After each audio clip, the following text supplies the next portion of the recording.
والدین تربیت کریں، ادارے تربیت کریں، اور ان کو دینی تعلیم خاص طور پہ دیکھیں. جب ہم دینی تعلیم کی بات کرتے ہیں تو میں نے پہلے بھی تھوڑا سا اشارہ کیا تھا، العلم جو ہے جو اس کی تعلیم دینا فرض ہے. فرض تعلیم یہ نہیں ہے کہ آپ MBBS کریں، آپ انجینئرنگ کریں، آپ فلاں کریں، یہ فرض تعلیم. ایون پرائمری میٹرک کرنا بھی فرض تعلیم نہیں ہے. فرض تعلیم یہ ہے کہ دین کی اتنی تعلیم ہو کہ وہ اسلام کے مطابق زندگی گزار سکے. کم از کم قرآن اس کو سوچ سمجھ کے آتا ہو پڑھنا، اور نبی پاک صلی اللہ علیہ وسلم کی سیرت اور آپ کی حدیث سے اتنا ضرور اس کو تعارف ہو کہ وہ بچپن سے لے کر موت تک کے مسائل کا اس کو علم ہو. اگر آپ اتنی تعلیم حاصل نہیں کرتے تو آپ گناہگار ہیں، یہ فرض ہے. اور اگر آپ اتنی تعلیم اپنے بچوں کو نہیں دیتے تو بھی آپ گناہگار ہیں، کیونکہ یہ فرض ہے.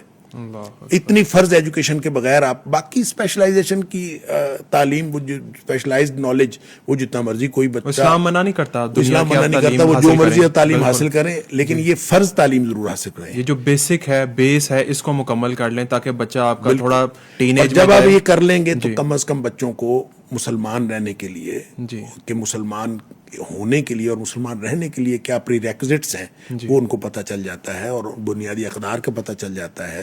اور کم از کم ان کی جو دین کے بارے میں اور زندگی کے بارے میں ان کا جو ویژن ہے وہ کلیئر ہو جاتا ہے. اگر وہ کلیئر ہو جائے گا تو پھر بچہ کم از کم یہ سوئسائڈ کی طرف نہیں جاتا.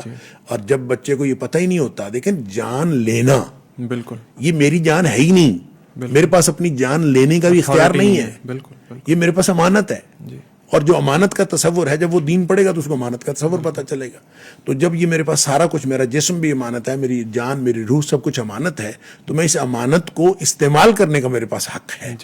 اور اس کو لینے کا میرے پاس حق نہیں، اس کو تلف کرنے کا حق نہیں ہے. تو مجھے اگر استعمال کرنے کا کسی نے حق دے دیا ہے، اللہ تعالیٰ کا شکر کرنا چاہیے. بالکل. اور اس پر اس کو جان لے لینا اور اس کو ختم کر لینا، یہ تو گناہ ہے. اور خودکشی اسی لیے حرام قرار دی گئی ہے، کسی بھی وجہ سے کی جائے تو. بلکہ میں تو یہ کہتا ہوں کہ کسی بھی چیز کی جان لینا، یعنی چاہے جانور ہو، اس کی بھی جان لینا، آپ جان نہیں لے سکتے کسی کی. یہ جو جانور ہم ذبح کرتے ہیں وہ اللہ کے نام پر ہم ان کو ذبح کرتے ہیں.